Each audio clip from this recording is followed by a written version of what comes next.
Thank you all for coming again to this Zoom session on creation care that has been inspired by our bishop in the Episcopal Diocese of Central New York. We have four people who are going to share tonight, um, but that will happen after we have just a little worship piece in the beginning. I'm going to share a psalm, and then we're going to listen to a YouTube video that I actually played last week. I think it's so revealing and, in a sense, comforting in a kind of a way, and just very on point for what this is about.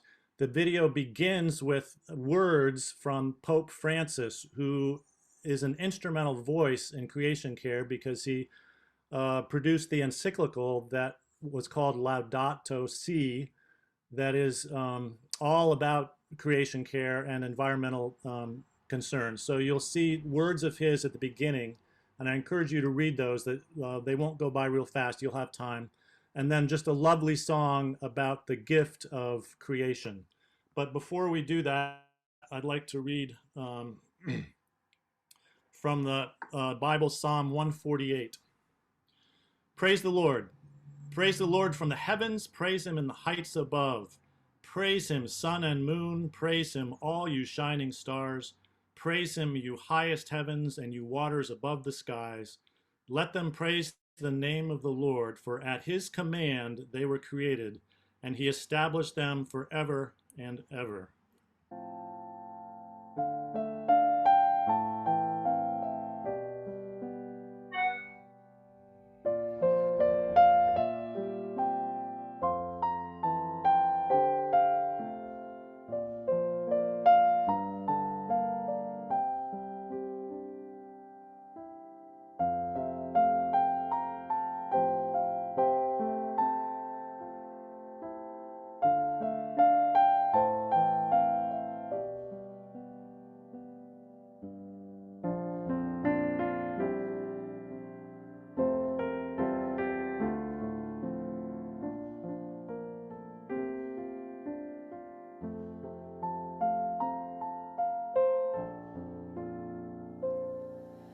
Sacred be the gift of living water,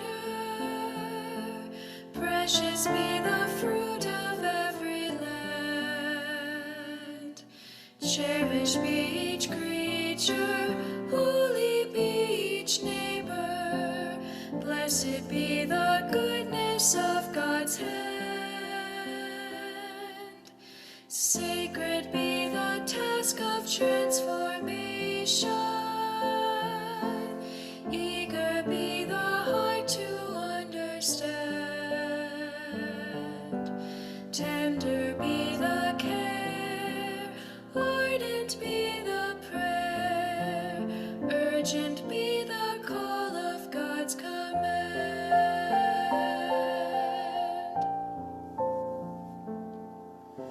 Sacred be the gift of living water, precious be the fruit of every land. Cherished be each creature, holy be each neighbor, blessed be the goodness of God's hand. Sacred be the task of transformation, eager be the heart to understand, tender be the care, ardent be the prayer, urgent be the call of God's command.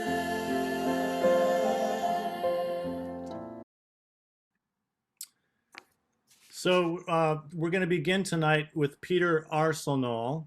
He is a founding member of Greening USA, which when I first heard that, I thought this is a national organization. And indeed it is, but it's right here in Syracuse. Mr.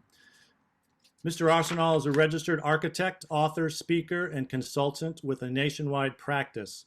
A 1977 graduate of SU, his multifaceted work has focused on principles of energy, healthy environments, and sustainability since the 1980s, well before green architecture was popular. His 44-year career includes design and planning for a wide range of public and private clients on governmental, educational, healthcare, residential, and religious buildings. He encourages design professionals to include sustainability as part of good architectural design. In 2004, he helped co-found the not-for-profit organization Greening USA, serving as its first president. And this 12 Straits of Sustainable Communities comes out of their work. So thank you, Peter. All right, well, I'll go through these, and if something doesn't seem right, just speak up and let me know. All right, well, thank you, Kip, for that kind introduction. As Kip said, I'm delighted to have been invited to talk with you tonight about a program we call the 12 Traits of Sustainable Communities. But first, maybe I can just share a little bit about Greening USA. We are a not-for-profit 501c3 corporation founded in 2004, right there in Syracuse. We're governed by an all-volunteer board of directors. In fact, Chris Carrick is one of our former board members as well, who's speaking tonight. We use education, research, partnering, and advocacy to advance the vision of American communities that are much more environmentally, economically, and socially sustainable. We have a website, greeningusa.org, and our mission is simply stated as being advocates for sustainable communities to the benefit of local economies and environments. With that as an overview, let me just share that our focus is on communities and sustainability. Sustainability has been a common word used, for quite a while. It ties directly into what this series has been talking about the last two sessions in terms of the planet in all of its aspects. So let me share what we mean by that. We've adopted the standard UN definition of sustainability, which is simply the ability of a community. In our case, we define communities as cities, towns, villages, or counties, some defined government entity, but the ability of a community to meet the needs of the present without compromising the ability of future generations to meet their own needs. Maybe another way to look at it is what the Iroquois Federation, the Haudenosaunee, have known for quite a while right there in central New York. I've used this around the country. It's the long-term view, making decisions based on how they will affect not only our generation, but also 7 generations from now. Yeah, I think we all know the Native American point of view is just that. They have a profound respect for the planet and everything associated with it, and are known to say that we don't inherit things from our ancestors. We take care of them for the future generations. 7 generations would be our grandchildren's grandchildren. A long-term view. All right, so what does that really mean? We look at it as having at least 3 components. The first one is the natural environment, and the climate care talks that we've been having the last 2 sessions have directly focused on that.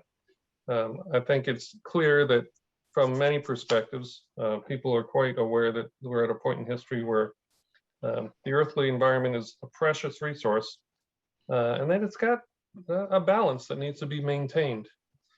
But over the last 100 years or so, there's been a number of problems that have been well documented. The biggest one, of course, is global warming or climate change. And we've seen the effects of that, and we've talked about that the last few sessions, not only in terms of what it's doing to the planet, but what it's doing to people and so forth. Some of the reasons are because of ozone depletion. We've got holes in the atmosphere that normally would protect us or keep things in balance. There's plenty of examples of air pollution, mostly from coal-fired and other fossil fuel plants and equipment that are causing greenhouse gases and adding to the problem. But even right down on the ground, we have issues with soil erosion and water pollution that are threatening the planet that need to be addressed. The second part of sustainability is society, people all around the world, different races, colors, religions, all one human population though. The population is growing, we've known that for a while, and that's a concern about sustainability. We want to protect the planet, but we also want to be sure that we aren't overtaxing the planet in specific locations or around the globe.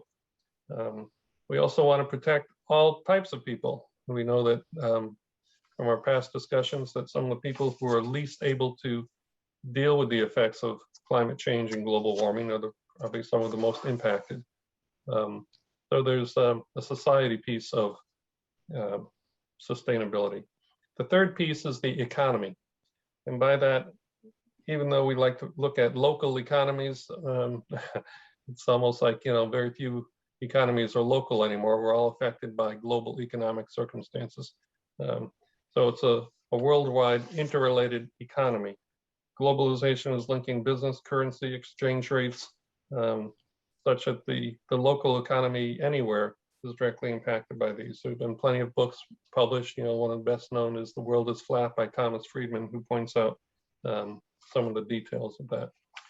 So we start with the standpoint of saying that these three parts are inextricably linked. If we're talking about a sustainable world, we need to talk about the environment, the economy, and society in any aspect of what we're talking about. And as you'll see, the 12 traits each have a component of environmental, economic, and social aspects. Another way of looking at that is to say, the phrase that's used is called the triple bottom line. It means making decisions based on all three elements. You can't simply advance one to the detriment of others. That's not fundamentally sustainable. The good news is you don't have to. There are plenty of ways to make decisions in a community or in a household that support economic, social, and environmental sustainability. So how does that happen? Well, it happens locally, and that's the approach that we've taken. Yes, we need to think globally, act locally. It's a well-known phrase, but it's true. And in fact, it is happening every day. Local communities of all sizes, whether they're cities, towns, counties, villages, they have been and will continue to make decisions that affect their long-term and short-term sustainability. In some cases, it's a conscious decision to be more sustainable. In other cases, it's a default of whatever decisions happen to be made. Syracuse, Skaneateles, Ithaca, DeWitt are all good local examples in central New York of communities that have taken a proactive stance. Others are still playing catch up. So with all that in mind, Greening USA has developed this program we call the 12 Traits of Sustainable Communities. It's a guide for any existing community to use. It's to help them establish sustainability positions, policy statements, and more importantly, actions. I will go simply through what each of the 12 are, but point out why they're relevant as we go along. So the first one starts with government leadership, specifically in sustainability, and it needs to be all branches of government. The executives like the mayors, the staff, and the legislators like common councils and so forth. So this is not a party issue. That's one of the first things to recognize. Sustainability is beyond parties. It's really a local issue, and it encompasses all the aspects of government. And you'll find lots of examples, lots of government leaders around the country are making the press for taking a stand and doing some good things. Greening USA's recommended overall policy on this trait is that in light of the unique ability of local government to broadly influence the environment, the economy, and the social equity of a local community, local government leaders must actively create public policy and support specific efforts to achieve long-term sustainability in their communities. These actions can be coordinated with any related state or federal actions, but in the absence of state or federal action, local governments are in the unique position to forge local sustainability initiatives. In addition, local government leaders must act with the long-term interest of their communities in mind over short-term measures which may compromise true sustainability. So a good example of this is found in the Mayor's Climate Protection Center and Program. where mayors across the country have come forward, signed a commitment saying that they will strive to meet or exceed international targets for reducing global warming pollution by taking actions in our own operations or their own municipal operations and in their own communities. There's plenty of other examples, but the point is sometimes people don't feel quite as empowered because they think everything has to happen, you know, at the state or the federal level, but in fact, a lot of great things are happening at the local level. The second trait is local economic resilience, and in particular with a diverse economic base. We've got lots of examples around the country of one mill towns or single industry regions. Some places have built their entire economies around a specific industry until that changed or was reduced or outsourced or simply just gone.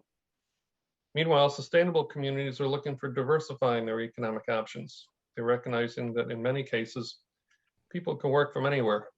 You know, the electronic age is helping with that. All of us doing Zoom meetings and other things are a key piece of that. And they're building economic futures around that kind of flexibility and diversified opportunity.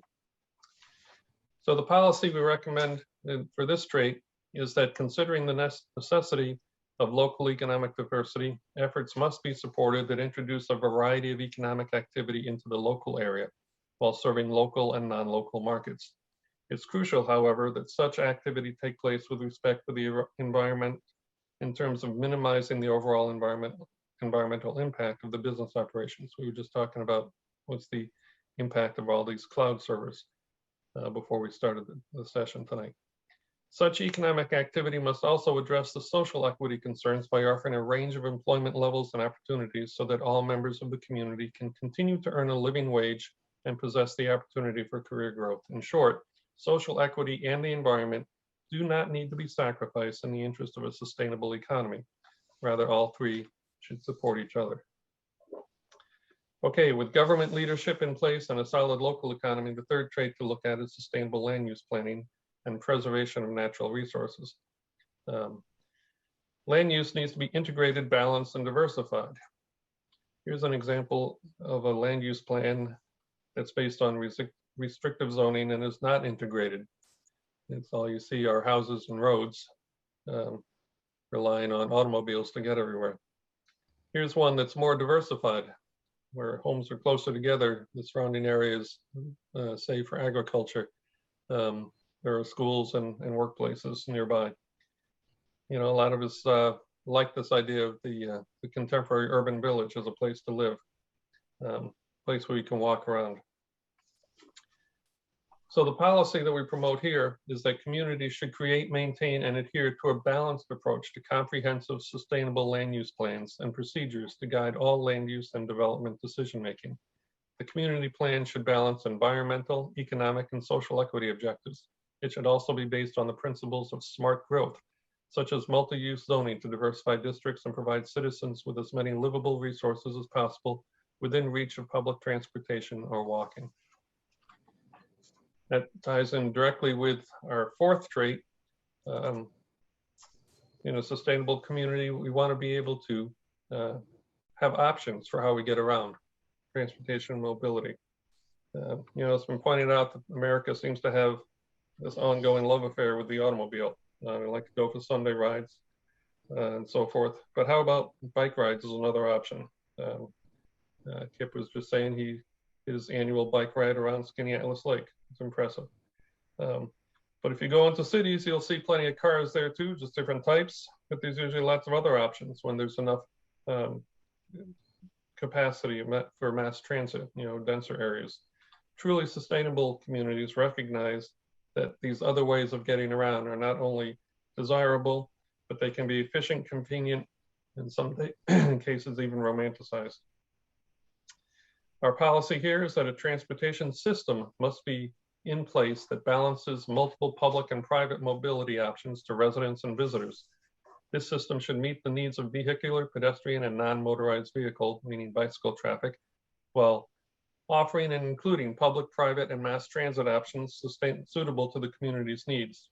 All options should be cost-effective, yet not cost-prohibitive for users, and minimize environmental impact while providing equal opportunity access for all. Our fifth trait is water-based.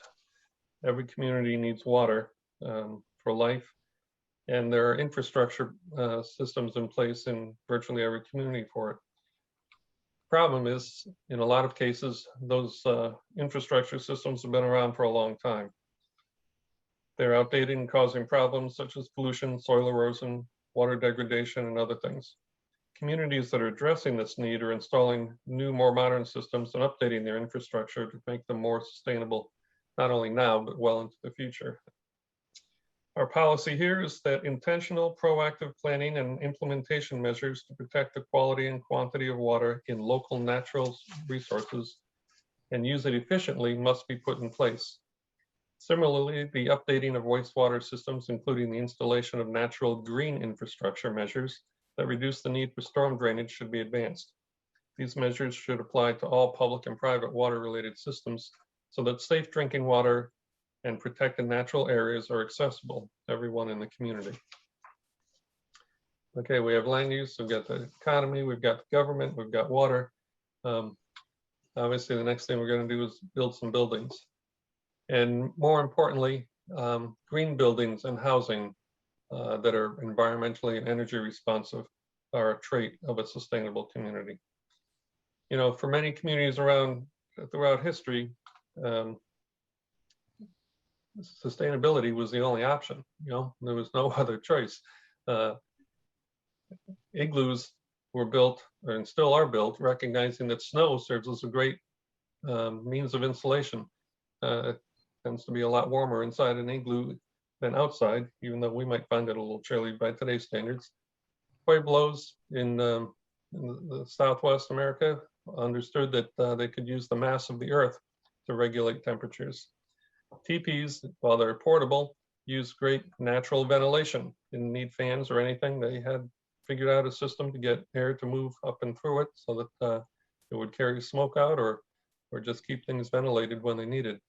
And orienting things towards the sunlight has been known by a lot of cultures. These things have been going on for centuries.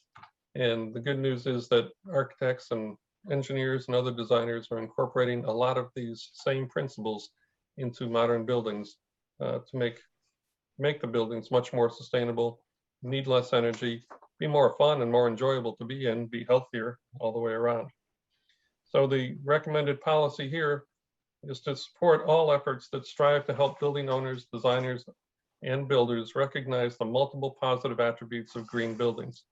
Further support efforts to establish green building codes and regulations that require minimum construction standards for sustainable development, water conservation, energy use optimization, indoor environmental quality, and the use of safe, healthy, and environmentally conscious building materials. It should also include provisions for the use and preservation of historic buildings, aging in place approaches to handicapped accessible buildings, and housing affordability to allow all citizens to remain and thrive within the community. Those buildings obviously need energy, energy from non-fossil fuels that is decentralized and localized is the seventh trait. I'm going to show you a picture of the United States at night. Most of the light that we see is provided by the consumption of fossil fuels, so we know that our planet is suffering because these fossil fuels are the primary source of global warming. The good news is that some alternatives, well, many alternatives have come about. We may not be quite at the point where we can get electricity directly from water, but solar, hydropower, and wind energy are real, plentiful, and abundant energy sources right now. So our policy here is that in light of scientific evidence that our current dependence on fossil fuels is not sustainable, communities, including utility companies, municipal power providers, and consumers, must take steps to rapidly replace energy generated from fossil fuels, meaning coal, oil, and gas, with renewable, non-polluting alternatives such as solar, wind, geothermal, hydropower, and biomass. This conversion is worthy of significant support at all scale levels, including larger energy utility companies, smaller local systems, or individual energy users. We further support all efforts that strive to make innovative, non-polluting methods for energy production widely available and affordable to all citizens. All communities generate waste, and trait number 8 focuses on how we manage that waste in a holistic and a value-based manner. We often think about throwing things away, but in fact, we know there really is no away. All the stuff we discard has to go somewhere, and that often creates problems. But as an alternative, many sustainable communities are saying, let's throw things towards something. Let's recycle, let's put things where they belong. That the material that is recycled has environmental value by avoiding new material from being harvested. It also has economic and social value for creating revenue and jobs as well. So our policy here is to support all efforts that aim to institute comprehensive recycling and material reuse programs that effectively reduce the need for disposal and that supplant the need for virgin material. These programs should also provide employment opportunities and provide service to all people and places in the community. The 9th trait recognizes the importance of local culture, art, and entertainment that's well-rounded and inclusive. You know, the preservation of community heritage is often an undervalued necessity that has a more subtle and nuanced effect on sustainability than some of the other traits. By supporting its cultural heritage, historic resources, arts, community, entertainment groups, and venues, a community helps to define its characteristics and strengthen its identity. Local heritage, too, has often been sacrificed or ignored in favor of the prevailing national or regional culture, a trend which has an unhealthy impact on any society. The sustainable approach is therefore to promote and encourage cultural diversity and celebrate the community's unique history, thereby enhancing cohesiveness and understanding between different groups and driving loyalty and support of local organizations. The policy then is that communities that actively celebrate, create, identify with, and participate in their local heritage, culture, art, music, food, sports, and entertainment will build upon their history, promote a healthy diversity of people, foster creativity, and sustain a valuable community identity. Quality public education is clearly a key to sustainability, to truly ongoing sustainability, and one that Greening USA has embraced in a couple of forms. So when we look at the future of our communities, we think about our children and the quality of the education they're getting. Is it great or is it not so great? I guess that's up to us. Further, does the education include consideration for global responsibilities and an international perspective on sustainability? Our policy recommendation here is that recognizing the vital impact that education has on a community, support all efforts to prove the quality of public education that is available to all community members. In particular, support sustainability education as an integral part of curricula at all academic levels. Human and public health and safety that's based on clean, safe, healthy communities. And in light of this pandemic period we're going through, it's obviously come to the forefront. In a larger sense, Americans have a funny view on health. Sometimes we think it's all about food and diet. And if that doesn't work, then we think about pills and maybe get into an exercise routine. But if we look differently at food, about the natural ways that can be grown, and particularly about it being produced locally, how much more sustainable and efficient would that be? Sustainable communities are starting to recognize they can contribute not only to this shift in the way we look at food, they can also encourage places for exercise as part of the community to walk and jog, all the things that we like to do outdoors as well as indoor solutions where that's appropriate. So our policy recommendation there is that since people naturally seek healthy, safe places to live, work, or play, support all efforts to create healthier, safer communities. In so doing, ascribe importance to providing all community members with ready access to community spaces and resources that promote healthy lifestyles and safe environment. Okay, our 12th and final trait brings us full circle. We started with government. We moved through some of the physical things. We talked about different aspects of community, but it comes down to people, community engagement, and participation by citizens. It used to be that a lot of people would say, "What? Why me get involved? Why should I get involved? My life is fine." But things are changing quite a bit, and a lot of people are recognizing the threats to their lifestyles, as well as positive opportunities they can take to make a difference.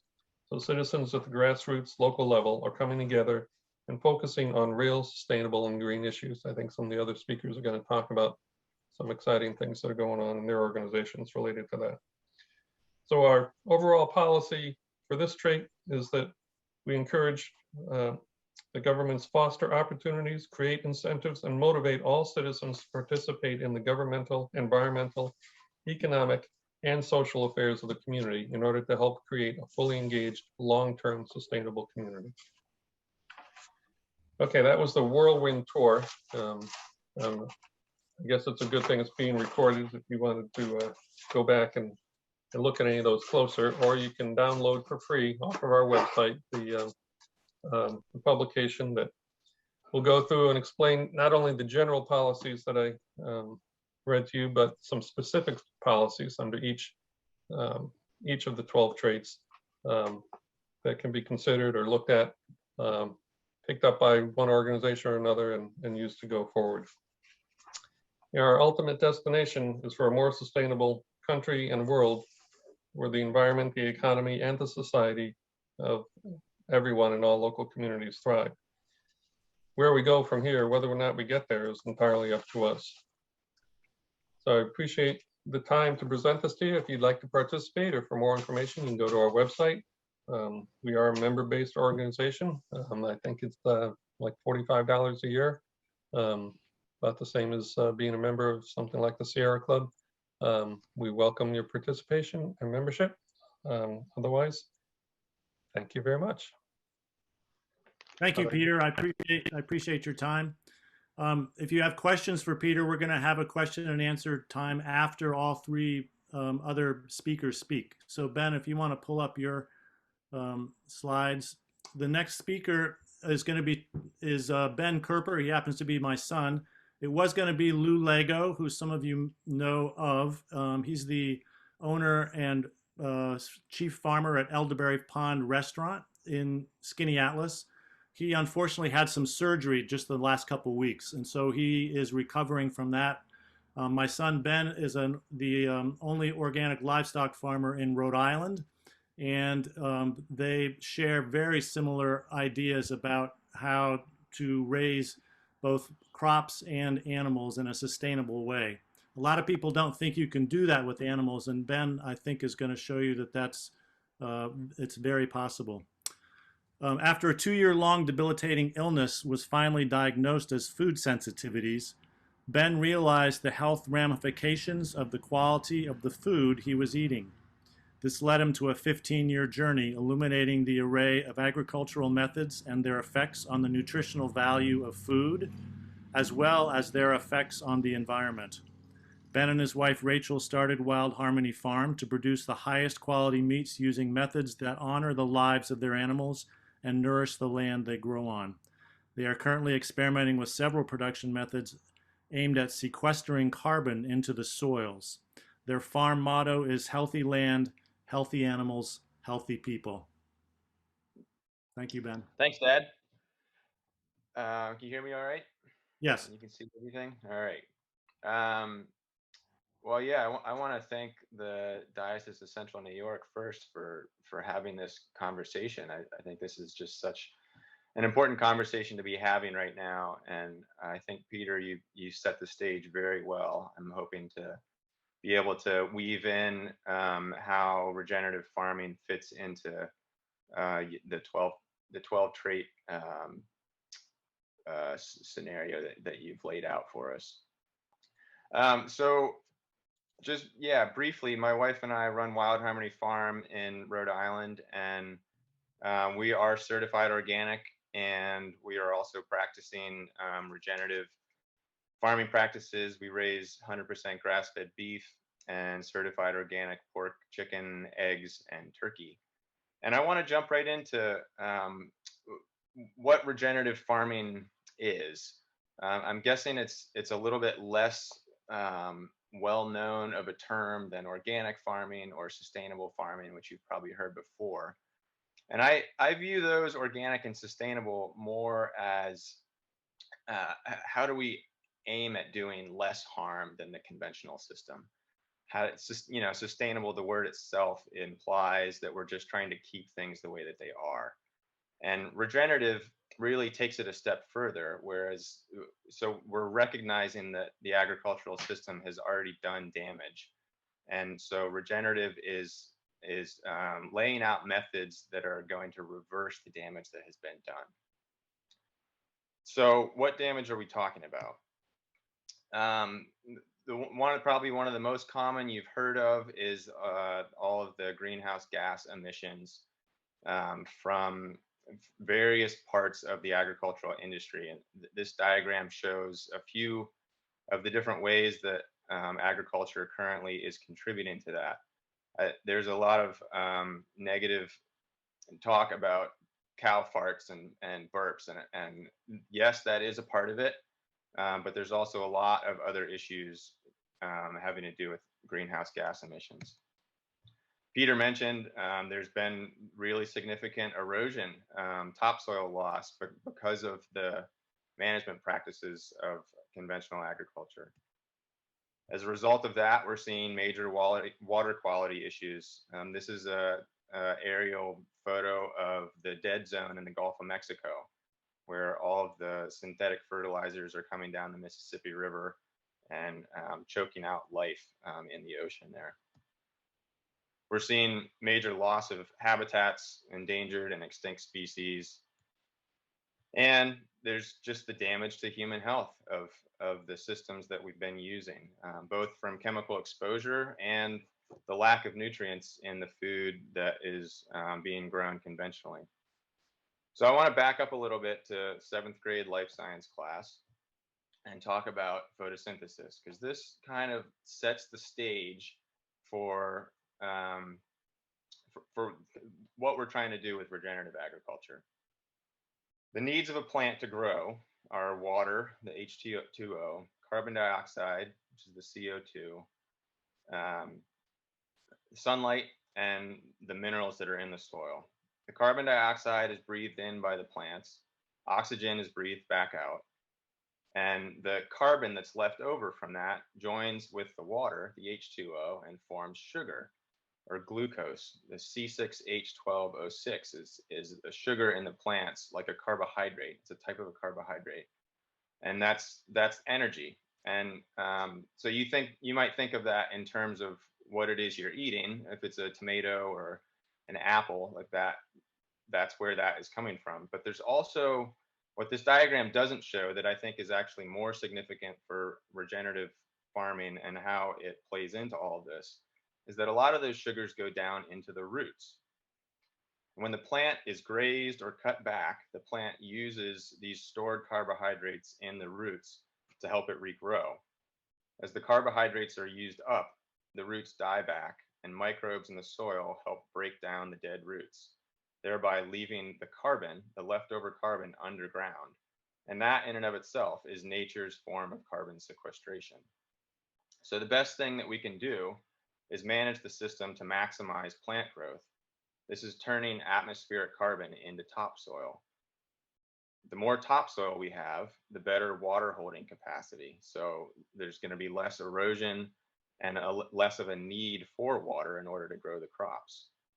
The more leaf surface area we have, the more plants we can grow, the bigger plants we can grow, the more often we have plants on the ground, the more sunlight we're going to receive. I think of leaves of plants as solar panels, and we're just trying to cover our entire farm in solar panels. It's free energy. The more water and sunlight we can take in, the more carbon is taken from the atmosphere and deposited underground. So that's kind of like the beautiful view of what farming could be and is in some places. But how has America been farming? For hundreds of years, we've been plowing the soil. When you plow the soil, there are several side effects. From 50 to 80% of the carbon dioxide that was in the soil is released during plowing. You also lose a lot of the organic matter, the topsoil. You can see that in this picture. It's literally blowing away. Once you've dug up all the plants that were there, you've destroyed the root structure, and so when it rains, you lose even more topsoil. And then you think about this free source of energy, the sun. It's being wasted because there's no solar panels on the ground. So what's the solution? I think it's cows. There are a few other options also, but I know the cows get a really bad rap, and my goal for tonight is to explain that it's not the cow, but the how. How the cow is being raised determines whether or not it's detrimental for the environment or beneficial for the environment. 97% of the beef cattle raised in America are raised in feedlots like this. There's no food there. They're often on concrete or just on their own manure. And the feed has to be grown somewhere else and transported there, all using fossil fuels. If you zoom out up above, this is another feedlot, and you can see little dots of cows on one side of the screen, and on the other side is the manure lagoon. All of the manure has to go somewhere, and so this is the best system that they've come up with for how to deal with this just astronomical amount of manure and urine. And so it ends up in a pool, which is increasing some of the methane and nitrous oxide emissions because it's trying to be digested in an anaerobic environment, which isn't the most efficient way to digest it. And the methane and nitrous oxide are actually nutrients that would be really beneficial to the ground if they were placed right back on the ground where they're needed, but instead they're going up into the air. This is a dairy farm actually in central New York. And this is 90% of the dairy cattle in the country are raised in barns like this one in the top of the picture. All the food is grown in the fields around, and in the foreground is the manure lagoon. So these systems are increasing greenhouse gas emissions. They're increasing plowing of the soil. They're increasing fossil fuels used to grow and harvest and transport the food to the animals. And because the manure is going into these pits, and a lot of the nutrients are evaporating, it increases the use of synthetic fertilizers as well as pesticides and herbicides. What's the alternative? These are some of our cattle in a rotational grazing system. The Soil and Water Conservation Society claims that rotationally grazed livestock could sequester up to half of America's greenhouse gas emissions. Our cattle are moved once or twice every day. So where they are right now in this picture, they've been grazing for about 12 hours, and they're ready to move into the beautiful looking grass right next to them. And we move them on, they get new delicious food, and the grass that they've left behind has a chance to grow back very quickly. This improves the animal's health as well as the grass's productivity. All that's needed to grow the food is sunlight, water, carbon dioxide, and the minerals in the soil. All that's needed to harvest the food, well, it's right there, standing on 4 legs, rather than rolling around on 4 wheels. The manure is deposited right where I want it, not in a manure lagoon. There's no synthetic fertilizers needed because the manure is going right back where I want it. There's no pesticides or herbicides needed, and there's no plowing necessary. As for crops, there are some new innovative ways of accomplishing the same goals. All the same principles apply. We want to keep the soil covered all the time with growing plants, maximize the growth of those plants, and get as much of the carbon from the air down into the soil. So this is a system called no-till cropping, where the tall grass in front of the tractor is actually not the primary crop. It's called a cover crop. And that is just there to gain as much organic matter as possible and then be laid down by the tractor. The big barrel in the front with the blades on it is called a roller crimper. And that lays the plant down in a way that it actually kills it, but leaves it in place. And then behind the tractor is a no-till seeder, which is planting the next crop. And so this is the result, where we've got crops coming up in between this mulched grass that is now dead, which is serving multiple purposes. It's holding the water in place to minimize the need for more water. It's decreasing erosion, and it's also blocking out the weeds, so there's no herbicides necessary. So how does all of this tie in with the 12 traits of sustainable communities? Well, I want to mention, I'm not going to be able to get through all of them, but a few that regenerative agriculture directly ties into. Local economic resilience. And these systems, it's more profitable for the farmer because productivity of the land goes up and costs go down. In addition, many of these farmers, like ourselves, are able to direct market our product straight to the consumer rather than selling through a distributor, where the money certainly leaves the farm, if not the state. Sustainable land use and natural resource preservation. We're running out of topsoil right now. We have to rebuild it somehow. This is a system that will rebuild topsoil. And in doing that, it will increase biodiversity, which brings about numerous other benefits. Water-related infrastructure systems. This increases soil organic matter and thereby reduces the agricultural need for water. Keeping the soil covered with growing plants will reduce erosion. Increasing the productivity of the land will decrease the use of polluting fertilizers, herbicides, and pesticides that otherwise often end up in our water systems. Energy from non-fossil fuels. Well, the primary energy that we're working with is the sun. That's, a free and renewable resource. And so we're just always trying to maximize as much solar energy as we can get. And fortunately, these systems also decrease the use of fossil fuels. Waste material management. The waste, which I wouldn't even call it waste, it's really the most valuable thing. The manure goes right where we want it. There's no issues with pollution because it's deposited on the ground in a quantity that's easily absorbed by the ground. Public health and safety. Producing more nutrient-dense food is going to be better for the public, and this system has been proven to be producing higher quality, richer food.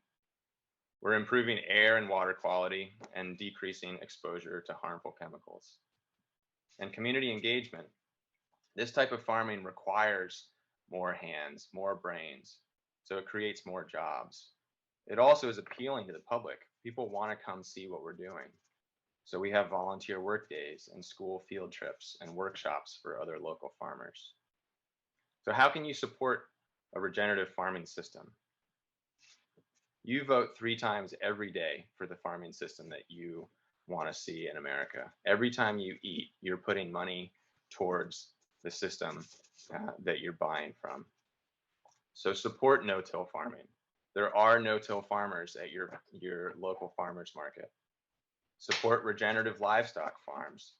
There are plenty of those around also. If you need help finding some in your area, I'd be happy to help you research. Buy 100% grass-fed beef. This is one of the claims that I think probably means the most in regenerative agriculture. Not just grass-fed beef, but 100% grass-fed beef. If you don't know what to ask when you go to the farmer's market, if you're trying to figure out which farmer to buy from, ask them, how are you building soil? If the response is, huh? What do you mean? That might not be the farmer to buy from. If the response is, well, we build soil by A, B, C, and D, that's where you should be putting your money. Next time you go to a restaurant, ask the waiter, where are you sourcing your food from? If you don't tell them that you care, they're just going to buy the cheapest food that they can get. This might sound like a lot of work and more money, but in 1900, Americans spent 40% of their income on food. Today, it hovers around 10%. Our money is just going to different priorities. It doesn't have to. We are where we are because of laziness, greed, selfishness, and short-sighted focus. In order to reverse the trends, it's going to require being proactive, being generous, and thinking long-term. It's going to require us to fundamentally change the way we are living. We have to change the way America is farming. The only way to do that is to change the way America is eating. Thank you so much for your time. Thank you, Ben. Because you talked about water issues, I think it would be appropriate to go to Frank next.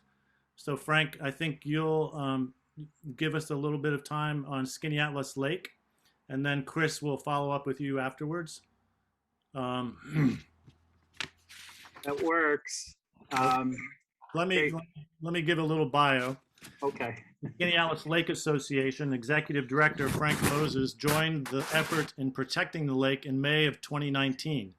He brings with him a strong background in water ecology, nonprofit management, conservation, and community engagement.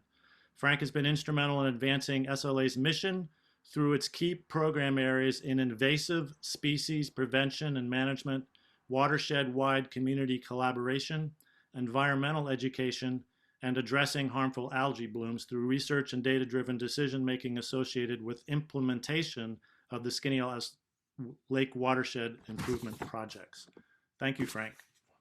So I just wanted to first thank the diocese and thank St. James for opening their doors to us. So for folks who don't know where we are officed at St. James. And it's actually, I started, as Kip mentioned, started 2 years ago. But I set foot in here back in 1982. This is me in the green sweater holding the sign right across the hall. This was my nursery school. And apparently I couldn't get enough of Skaneateles Lake.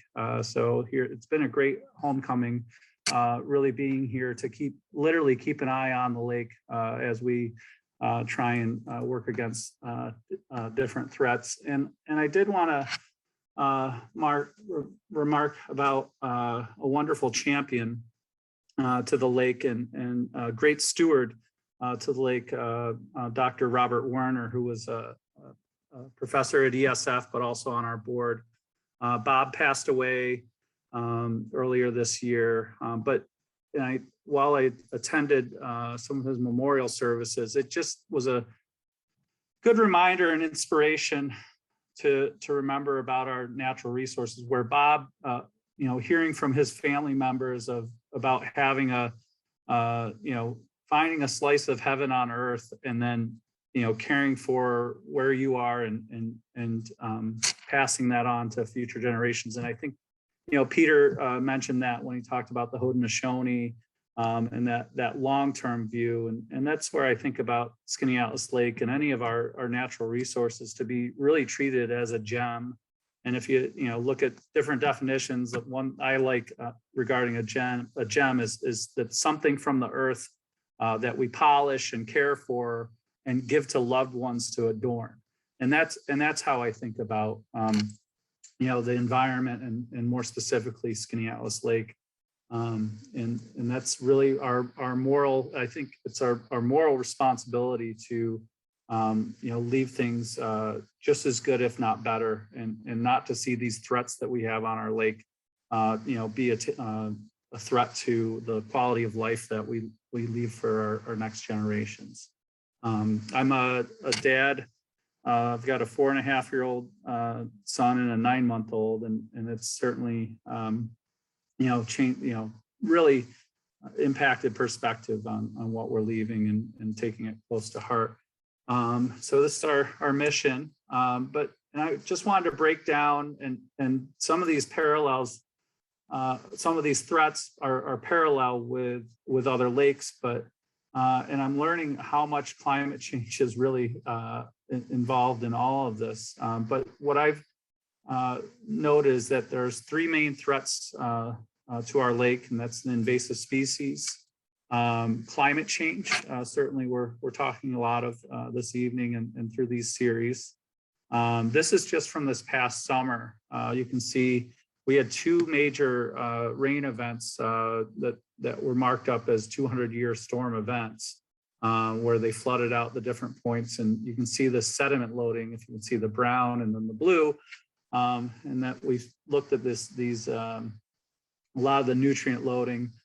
This is a rain gauge that's just totally filled off the charts. And then what comes after these more intense rain events and these loading of the nutrients in the lake. We have over 150 plus streams that can keep adding in. We see these harmful algal blooms. And so I think I'll give a little bit background of what is, I realized that I'll breeze through saying what, HABs or harmful algal blooms, but never really get into just the basics of what they are. But it's a cyanobacteria that's been around longer than we have, for eons. And But the question is, why are they happening more severely now on Skaneateles Lake and a lot of our lakes? And there's all different reasons, but one thing is that they know these colonies that rise to the surface really do well between 75 and 77 degrees Fahrenheit.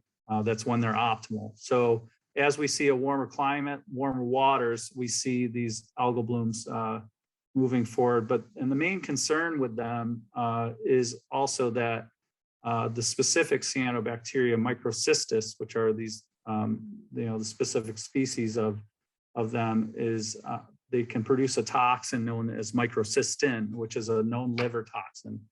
So that's a real threat. And that's something where the city of Syracuse has jurisdiction over the entire watershed, has different programs like the Skaneateles Lake Watershed Agricultural Program to help with farmers to reduce nutrients and see if we can adhere to best management practices, help with, as folks are going through the town planning boards, gives guidance on not to have the most atrocious types of development. And there's certainly always room for improvement.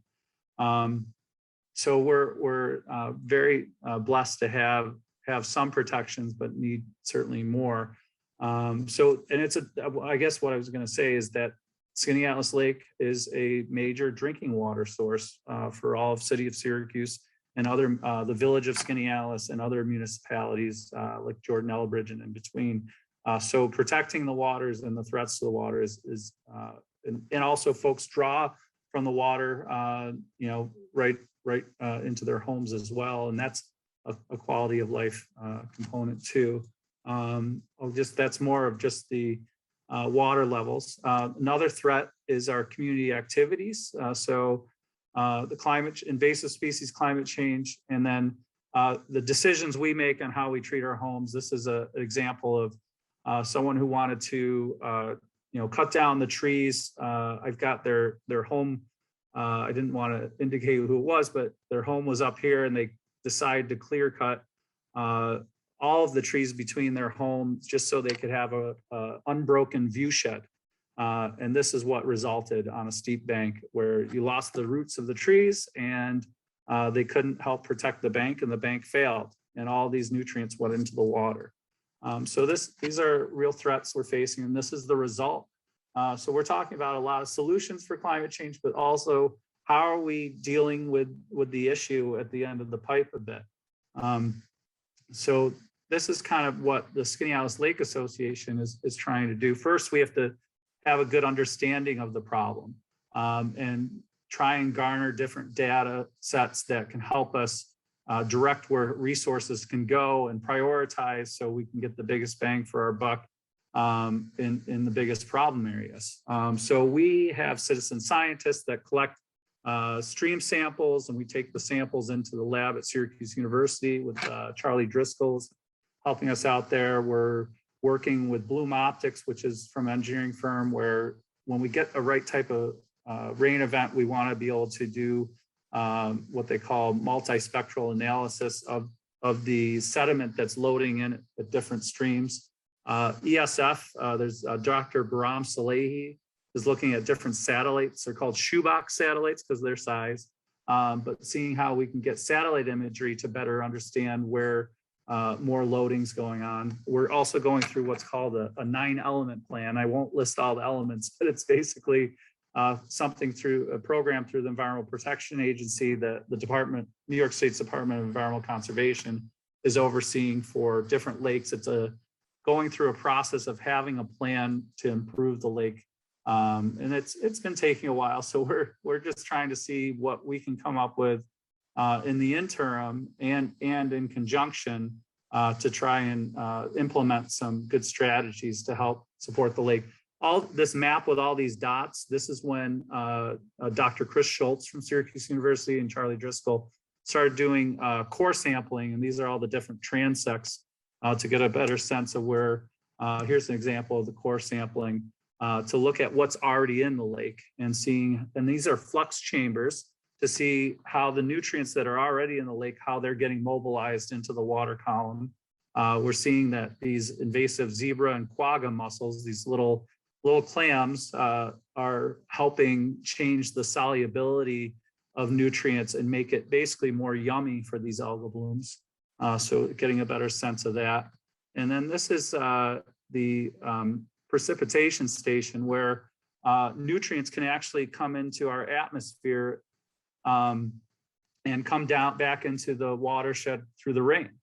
And because the surface area of Skaneateles Lake is 1/3 of the entire watershed, that can be a significant deposit of nutrients just onto the surface area of the water. But what I like about that statistic is that we have a relatively small watershed compared to the body of water surface area. So to me, that means there's a lot of opportunity to do good with our land or to do bad. So if we make good changes in the right direction, having 2/3 of the land help that other 1/3 of, I guess that's the surface area, is extremely important and a lot of opportunity there. So another area beyond research, better understanding the problem, is to engage the community through outreach and education on how to reduce nutrients.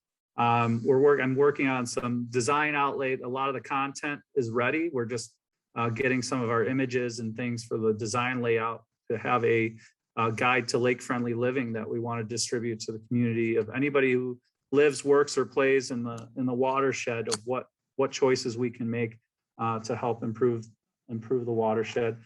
Here's your sustainability traits number 9 and 10. We're developing a program. It's called Skaneateles Lake Emerging Watershed Scientists, or SLUs. And the goal of this is to engage our youth with what watershed scientists do, to really understand the skills and technology behind what folks like Charlie Driscoll are doing. But one thing that's been really important is we wanted to engage more folks from City of Syracuse and to have, this is why I mentioned number 9, Peter, which has to do with culture and diversity inclusion, because one of the statistics I read back in 2016, folks that went on to geosciences are 80.6% of the population of folks that go into earth sciences are white. And that's a problem. The environment is all of our problems, so we have to engage the entire community to really have a higher affinity to attacking these problems. And so I hope programs like this, getting kids from the city of Syracuse out, having more diversity in our programming and connecting to the lake will help with that. We're having folks around the lake take a lake-friendly land care pledge. Thanks, Kip and Becky, for having the sign out in front of your house. But to have folks say we're going to use less chemicals and take a pledge to care more for the lake. And we're working with the other Finger Lakes associations to educate. We had our first inaugural Lake-Friendly Living Awareness Week, where we had a whole series of programs. So if you use your favorite search engine browser and just type in Lake-Friendly Living Awareness Week, you'll get all of the different presentations pop up that happen. So great things on there too, great resources. So invasive species, what are we doing about that? So we have our boat stewards that are out at the making sure we have try and stop any new invasives from coming in. And so the invasive species can change the ecosystem, these plants can get in, they can outcompete, plants and animals can outcompete the native plants that have contribute to a healthy ecosystem. But we also are learning that these plants like Eurasian water milfoil and hydrilla, which is not in our lake yet, knock on wood. Hydrilla is really logarithmic, it can grow 10 times faster than milfoil, which we are working on managing with benthic matting to basically snuff it out. But when this dies off seasonally, it can also create a lot more nutrients for the lake and be another food source for these algal blooms. And I just, when we were just getting on, I wanted to learn more about how is a changing climate, what's the relationship with invasive species? Well, as our lake water gets warmer, we will see more of this water milfoil and curly leaf pondweed, and some of these invasive species can actually become more prolific, and these makes our job a lot harder to help manage them. So that's another relationship there. And then on the terrestrial side, or on land, we have what's really scaring us quite a bit is you can see these green dots over here, this Skaneateles Lake to the south. All these green dots are observed areas where there's hemlock woolly adelgid, which is just taking this is their little egg sacs here on the hemlock trees. And it was Bob Werner that said, if we lose our hemlocks, we lose the lake. And we're trying to do some different watershed improvement projects, but there's a lot of steep ravines around our lake. And really, there's not much you can do in the steep ravines except to try and protect these trees. So we are starting to engage and do a whole management program. Currently, the management is done through basal bark treatment with applied herbicide. But the good news is that Cornell University is starting to do looking at biocontrol with different silver flies and different species that specifically only eat the hemlock woolly adelgid. And they did a release at Fillmore Glen State Park in Owasco. And if that takes hold, then we won't have to use these chemical treatments of the trees to protect them. But again, if we lose these trees, we lose our roots in these ravines, and it's just going to add more nutrients. This is just a press release that we worked with the Soil Water Conservation District to help garner $50,000 between Atisco Lake and Skaneateles. And then we're looking at using some of our funds through the association to do some additional programming as well. So more to come on that. And then, as I mentioned, these watershed improvement projects, where we can do some things are where the land's a little more gradual at the mouths of rivers, or at the tops of the uplands above the ravines, where we're expanding a retention pond, and we've put in some step logs on Dowling Creek to take the energy out of the stream. And next week we're going to be adding more vegetation. So the whole concept on stabilizing streams is to slow the water down, take the energy out, and give plants the opportunity to suck up the nutrients before they get to the lake. So we're going to have some good demonstration projects, and to work with more landowners, homeowners associations, and try and make some differences, to help improve the lake there. Here's it's very digitized, but a little bit where the water was just out of control, getting more nutrients into the lake, and now a little bit more stabilized. And then the other thing is to advance our ability to keep an eye out for these algal blooms when they happen. So all these zone numbers, we have trained volunteers all around the lake attached to these different zones. So when we see one, we put out an alert saying, please check your zones. So that's part of it, but we're also going to be doing dock mounted sensors that can read the different pigmentation of chlorophyll and cyanobacteria to tell us that it's elevated. As I mentioned, I showed the satellite pictures, but we just garnered some support from Senator Mannion.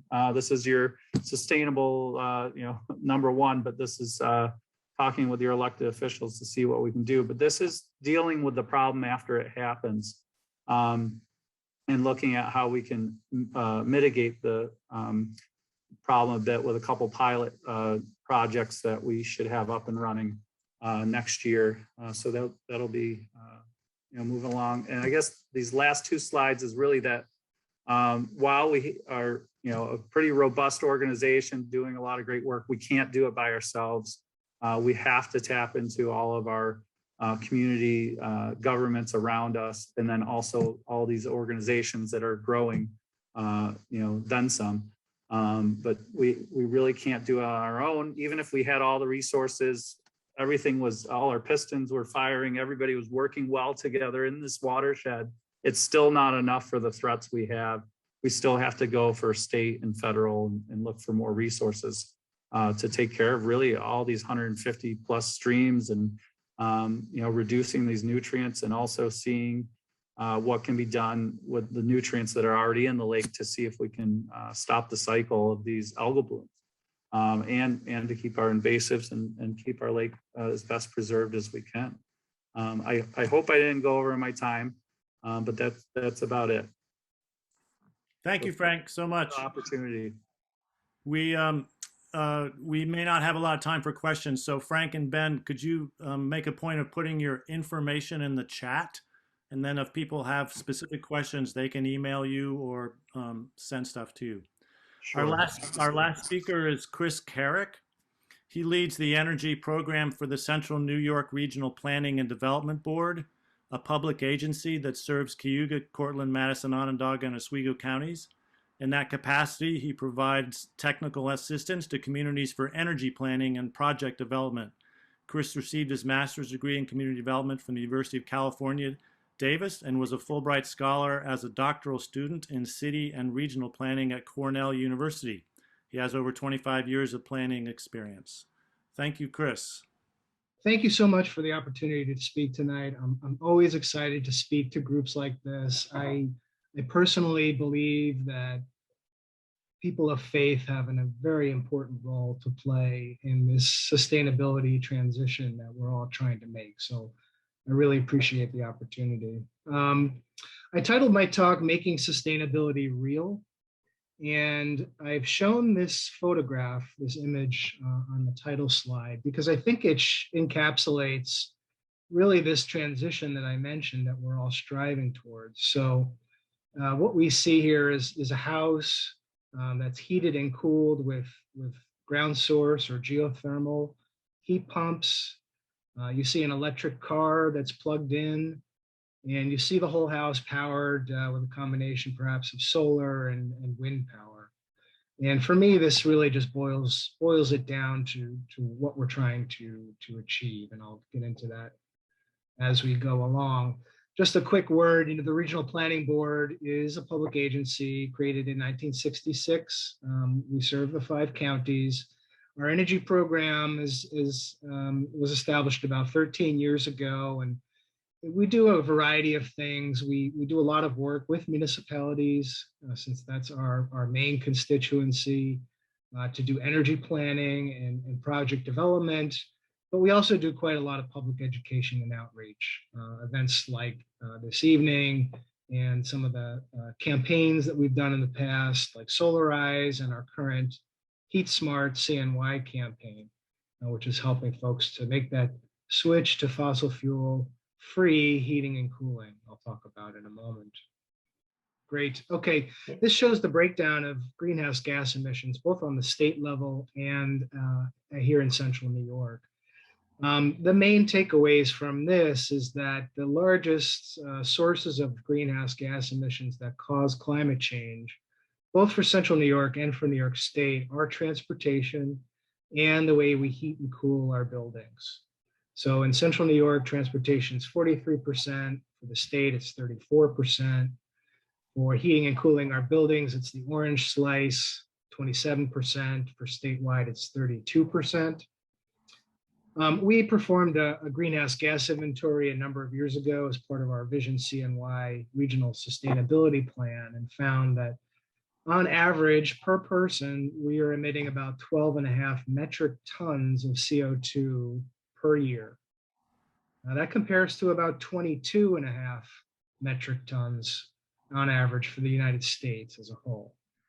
So compared to that, we're doing pretty well. That's mostly because we use a lot of carbon-free electricity in upstate New York, whether it's the nuclear power plants in Oswego County or the hydroelectric plants that we have. So our electric grid is actually very low carbon, which makes doing things like using a heat pump or driving an electric car that much more beneficial for the environment. So you might say we have a head start here in Central New York compared to a lot of other regions. Now, our average emissions are higher than New York City and New York State as a whole, and that's because of the high usage of public transportation in New York City, which skews the whole statewide average a little bit lower than ours. And this is just a snapshot of the region in terms of its energy infrastructure. There's a lot of information here, but really the main takeaways are that we produce 4 times as much electricity as we consume in central New York. And that really is due to Chris, your slides aren't advancing and you're no longer in presentation mode. Okay, my apologies. There you go. I thought you'd want to know. Appreciate that. Let me know if I'm having glitches here with my presentation. So we produce 4 times as much electricity as we consume in central New York, largely due to those Oswego nuclear power plants. But our infrastructure is aging, including those nuclear power plants. So it really is an opportune moment to think about transitioning to things like solar and wind power.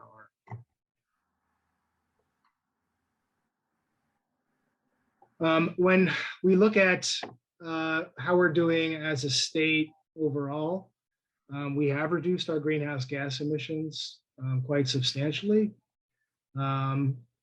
which is great, except for the area of transportation where it's actually increasing.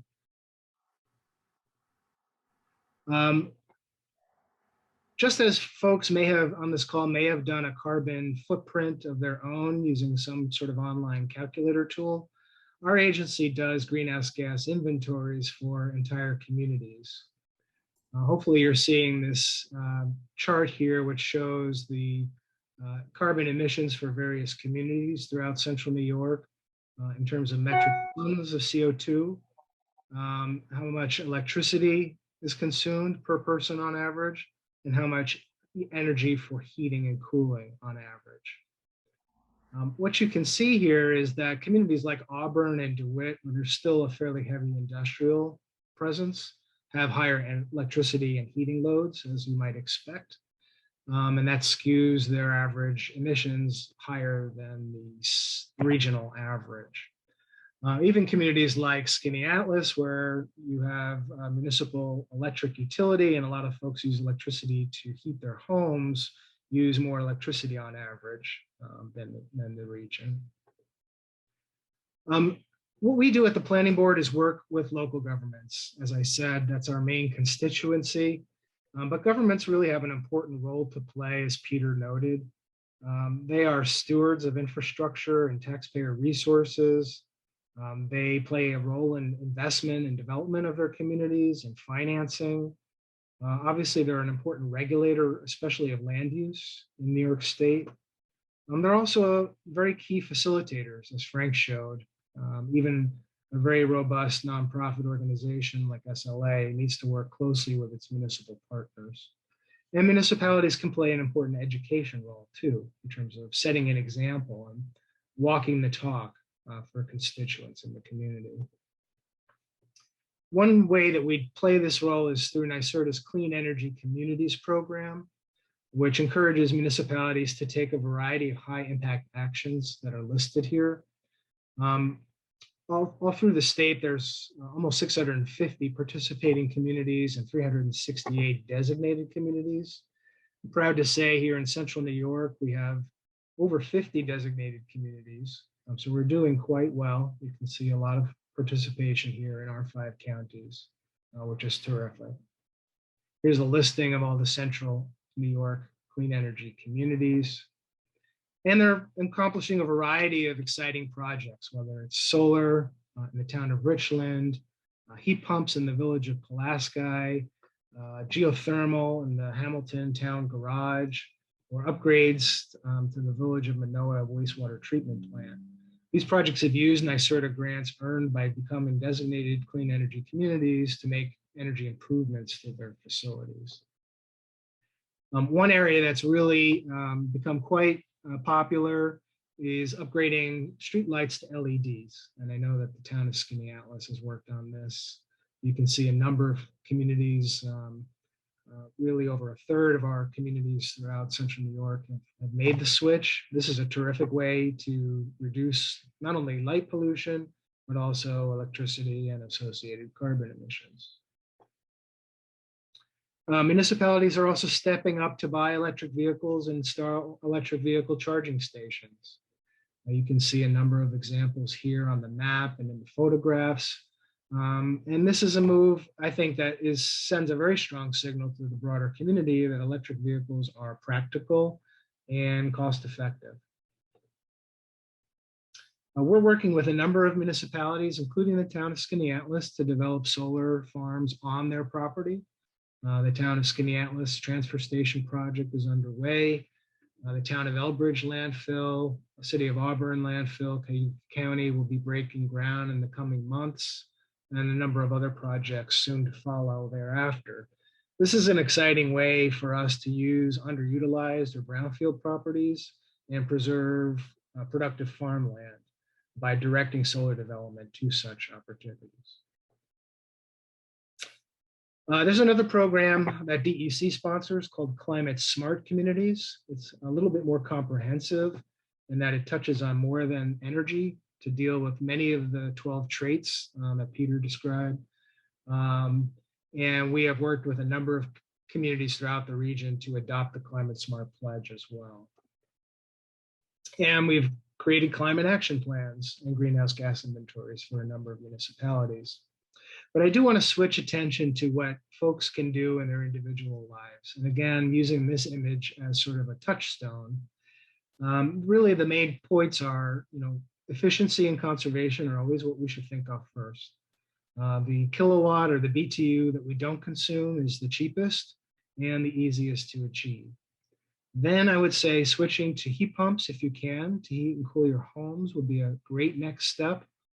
Purchasing that plug-in hybrid electric vehicle or all battery electric vehicle would be a great step to take and make a big dent in your greenhouse gas footprint. And then using solar or wind or both, some combination to power all of those things is really the icing on the cake. So as I mentioned, through our various Solarize campaigns, we've helped over 350 individuals and businesses make that transition to installing solar on their business or home. You can see here the growth in solar installations, both on the residential and commercial side statewide. There has been a dip, I would say, in the installation of residential or rooftop residential solar projects in the last few years. And that's really because what we've seen is a takeoff in community solar. Folks may have received, as I have, solicitations in the mail from companies like Nexamp urging you to sign up for a subscription to a community solar farm.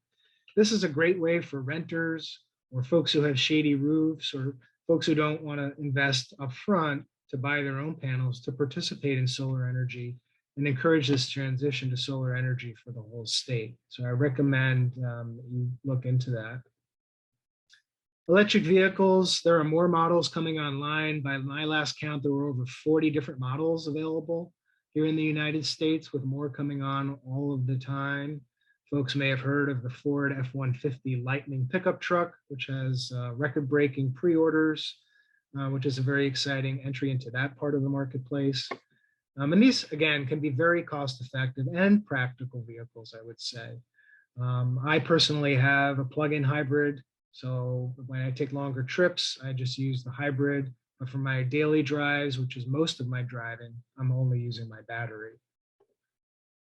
Right now, New York State has a Drive Clean rebate, which is a direct point of purchase rebate. Your dealer will take that off the price of the car, and the amount of the rebate depends on the range, the electric range of the vehicle. So again, I certainly encourage you, there's never really been a better time to make that switch. You can see here the increase over time in central New York with the number of electric vehicles, orange being the all battery electric, the blue line being the plug-in, and the gray being the total. But I do want to talk about our Heat Smart campaign because that's really a major focus of our agency right now. We administer this campaign in partnership with the Alliance for a Green Economy, which is a nonprofit organization based in Syracuse. And it works much like Solarize. We host workshops. Now we're doing them online, of course, open house events. We produce case studies. We try to get the word out and educate the community about air source heat pumps and ground source heat pumps and heat pump water heaters. You can see the numbers of participants and how many homes we've improved. Our efforts are supported by NYSERDA. We're one of 20 different campaigns across the state. So we're all working collectively to help make this transition. And again, this is really an extremely important aspect of the state's overall goal and what you can do as an individual to reduce your carbon footprint. You can see here a breakdown of projects that have been installed through our campaign. So the first grouping is energy efficiency, that's insulation in the attic and basement. ASHP are air source heat pumps. GSHP is geothermal or ground source heat pumps. And HPWH is heat pump water heaters, which is a fantastic new technology. I'm personally looking forward to installing it in my own house very soon. Lots of examples on our website and throughout the region of municipal buildings, public buildings that have made this switch. This technology is proven to work in our cold climate. So I encourage you to go to our website, heatsmartcny.org, to sign up for a no-cost assessment from one of the contractors that we selected through a competitive bidding process based on their experience and their quality of workmanship. Have one of them come out to your home, give you an assessment and see if it's feasible for you to make that switch. Here's just a screenshot of our website. Again, heatsmartcny.org. I encourage you to come and check us out. And I just want to end, I know we're running very short on time, but you know, it's as someone who works in this area of climate change daily, I know that it can become overwhelming. The news is often bad and doesn't seem to be getting any better. And when you look at our own contribution in central New York, you know, we're just a small fraction of the world's total emissions, even a small fraction of New York State's emissions here in central New York. But I would say that's not the right way to look at it. I would say we have an obligation based on the wealth of our country, based on all of the emissions that we've put into the atmosphere since the Industrial Revolution began. Even though we only currently put 15% of annual emissions into the atmosphere, our global historical share is far above that. But also, you know, there's a lot that we can do, as I hope I've shown you. You know, the state has very ambitious goals, but I would encourage you, don't get too tied into the big picture goals in that sense. Let it motivate you, but think about the practical things that you can do. It's a steep hill to climb, I will admit. When you look at, we have almost 490,000 passenger vehicles on the road, just under 3,000 of them are electric. So fewer than 1% are electric. Clearly, we have a long way to go. But every electric vehicle that gets on the road becomes a strong signal to your neighbors, to your coworkers, your friends, and the folks that you go to church with, that this is important. And again, this is a practical way to care for God's creation. So I would encourage you to go to one of the online carbon footprint calculators. The EPA has one that's very good. There are many. Look at what, you know, in terms of your household, what are your sources of emissions? And maybe where can you make that biggest dent? Is it an electric car? Is it a heat pump to heat and cool your house? Is it signing up for community solar, which is a very cost-effective way to make that switch? So again, thank you so much for the time. I encourage you to reach out to me directly. My contact information is in the chat. I'll leave it up here for a moment. But again, I really urge you to come to our website, heatsmartcny.org, and sign up for a no-cost assessment and find out what's possible in your home. So thank you very much. Thank you, Chris. We really appreciate it. And thank you, Peter, Ben, Frank, and Chris, all four of you, for taking time to be with us today. Sorry we don't have time for questions, but everybody, if you have a question, please look in the chat because all of their contact information is there. And if for some reason you can't find that, just send me an email and I will make sure you connect with who your question is for. We'll keep that open just for a little bit. And in place of a closing song that we were going to play, I will just offer a brief prayer. Father God, I thank you so much for the gifts that each of these speakers have brought to this occasion. And I thank you, Lord, for the hearts of those who have attended, that we do have a heart for caring for the creation beyond our own generation, but into at least the 7th generation, as we might follow the model of the Haudenosaunee people of this land. And I ask a blessing on each of our journeys forward as we try to embrace some of these ways of making a difference in the climate world that we have all been gifted by God. We pray this in God's name. Amen. So thank you all. That was wonderful. I really appreciate it. Thank you all for attending. Give a thumbs up if you thought those speakers were good. I thought they were awesome. Applause. Thank you guys. We really appreciate it. Kathy, if you can just leave the chat open for a few minutes. Anybody who wants contact info, look at the chat.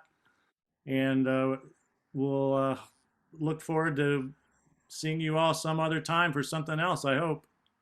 Blessings on everybody's journey.